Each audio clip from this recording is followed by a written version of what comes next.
राधे राधे दोस्तों, जय श्री राम। आगे की कथा आप लोगों को सुनाते हैं बालकांड का। सुनि समुझि जन मुदित मन, मंजहि अति अनुराग। लहै चार फल अछत तनु, साधु समाज प्रयाग। मंगल भवन अमंगल हारी, द्रवहु तु दशरथ अजिर बिहारी। मंजन फल पेखिय तत्काला, काक होहि पिक बकउ मराला। सुनि आचरज करै जनि कोई, सतसंगति महिमा नहीं गोई।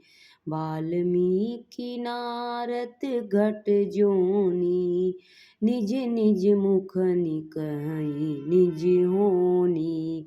जलचर थलचर नभचर नाना, जे जड़ चेतन जीव जहाना।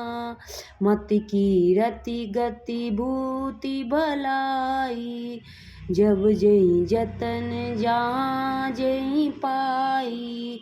सो जानब सतसंग प्रभाऊ, लोकहु वेद न आनहु पाऊ।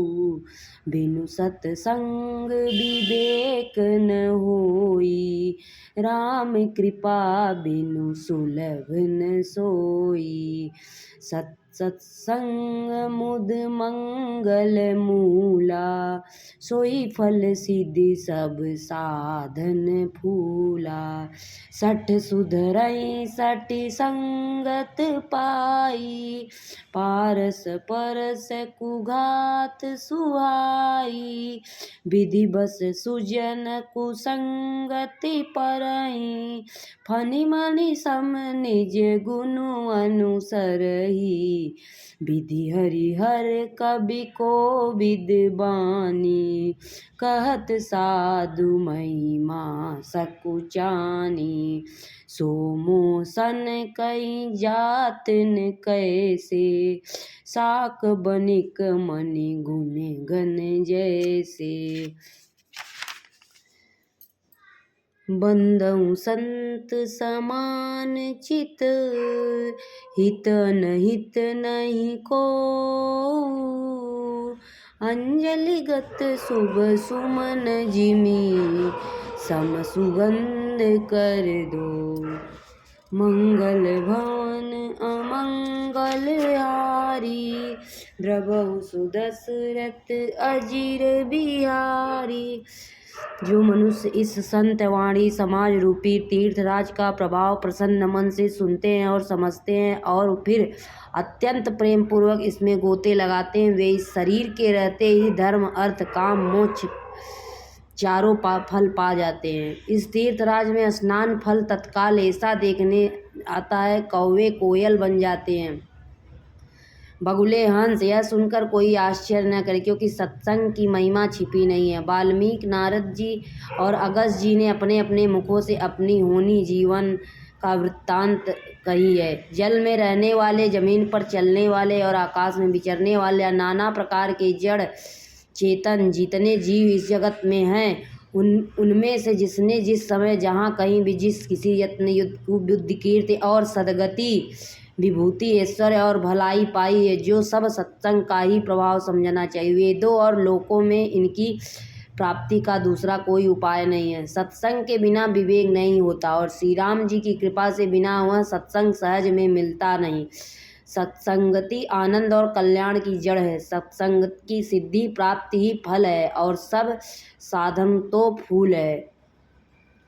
दुष्ट की संगति पाकर सुधर जाते हैं, जैसे पारस से स्पर्श लोहा सुहावना हो जाता है, सुंदर सोना बन जाता है। किंतु दैव योग से यदि कभी कभी सज्जन कुसंगति में पड़ जाते हैं तो वे वहाँ भी सांप की मणि के समान अपने गुणों का ही अनुसरण करते हैं। अर्थात जिस प्रकार सांप का संसर्ग पाकर भी मणि उसके विष को ग्रहण नहीं करती, अपने सहज गुण प्रकाश को नहीं छोड़ती, उसी प्रकार साधु पुरुष दुष्टों के संग में रहकर भी दूसरों को प्रकाश ही देते हैं। दुष्टों का उन पर कोई प्रभाव नहीं पड़ता।